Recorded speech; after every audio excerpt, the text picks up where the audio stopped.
तर मंडळी, आज मस्त अशी एक गुजराती डिश करूया जी सर्वांना आवडते। तर थेपले तुम्ही खूप प्रकारात खाल्ले असाल, पालकचे किंवा मेथीचे, पण अशा प्रकारे गावठी तांदळीचे खाल्लेत का? ही तांदळीची भाजी आहे। तुमच्याकडे हिला काय म्हणतात नक्की कमेंट करून सांगा। अशा कलरमध्ये याची पानं असतात आणि चवीला खरंच खूप छान लागते। मी स्वच्छ निवडून धुवून ही घेतलेली आहे। आता याला आपल्याला छान असं बारीक करून घ्यायचं आहे।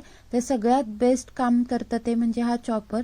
अगदी कमी वेळामध्ये खूप छान पालेभाजी बारीक करायचं काम करतं हे। तर याच्यातूनच मी सगळी भाजी आहे ती मस्त अशी बारीक करून घेतलेली आहे आणि तुम्ही बघू शकता अगदी कमी वेळामध्ये यातून मस्त अशी भाजी बारीक होऊन झालेली आहे। तर जरा जरा करून मी 3 बॅचमध्ये हिला बारीक करून घेतले आणि एका परातीमध्ये कलेक्ट केले। आता याच्यामध्ये आपण काही मसाले टाकूया। तर चवीनुसार मीठ, 1.5 चमचा हळद, 2 चमचे कस्तुरी मेथी, 2 चमचे जिरा पावडर आणि 2 चमचे धने पावडर घातलेली आहे मी।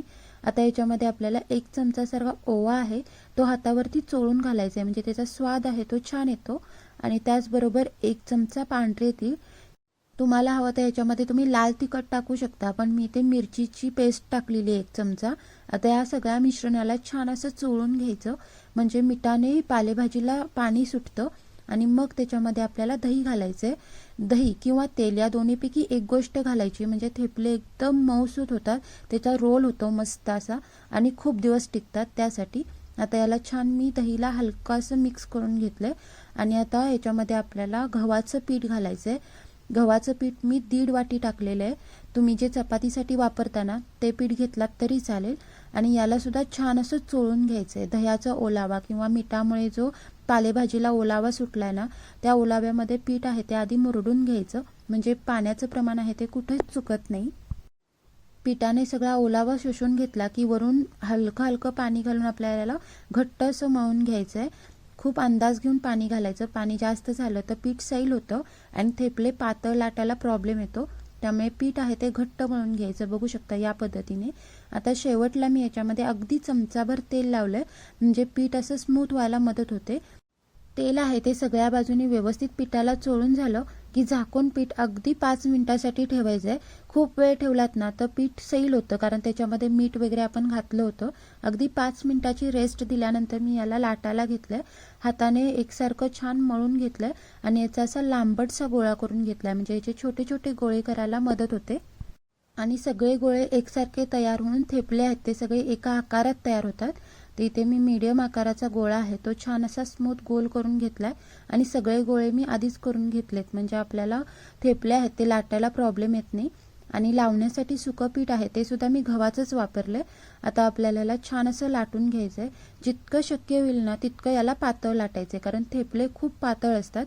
त्यामुळे याला छान असं मी लाटून घेतलेलं आहे। तुम्हाला त्याची जाडी आहे ती जवळ घेऊन दाखवते, म्हणजे तुम्हाला आयडिया येईल याला कितपत आपल्याला लाटून घ्यायचंय। सुकं पीठ आहे ते शक्यतो कमीत कमी लावायला ट्राय करा, म्हणजे पांढरट होत नाहीत आपले थेपले आहेत ते। आणि काहीशे या जाडीचे आपल्याला यांना लाटून घ्यायचे आहेत। एक एक करून मी सगळे थेपले आहेत ते आधीच लाटून घेतलेत, म्हणजे भाजताना आपल्याला पटपट भाजले जातात।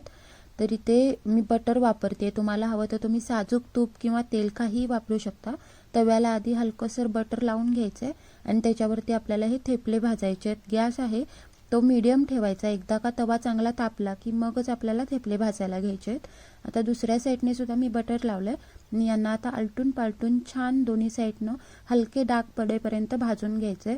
बटर मी दोन्ही साईडला एक एकदा असं 2दाच लावलंय, सारखं लावायचं नाही। 2 वेळाच लावल्यानंतर इनफ होऊन जातं, मस्त सॉफ्ट होतात ते, कारण आपण याच्यामध्ये दही वापरलंय। आणि बघू शकता मस्त कलरवरती हे थेपले आहेत ते भाजून झालेले आहेत। अशाच पद्धतीने मी बाकीचे थेपले सुद्धा भाजून घेतलेत। फक्त भाजताना काळजी घ्यायची की गॅस खूप बारीक करायचा नाही, कारण हे खूप पातळ असतात। गरम गॅसवरती मस्त भाजले जातात आणि सगळे थेपले आपले एकसारख्या आकारात एकसारख्या रंगामध्ये भाजून तयार झालेले आहेत। अगदी चवीला छान लागतात। तुम्ही मेथीचे किंवा पालकचे खाल्लेच असाल, पण अशा प्रकारे या भाजीचे करून बघा, जर तुमच्याकडे ही भाजी अवेलेबल असेल तर।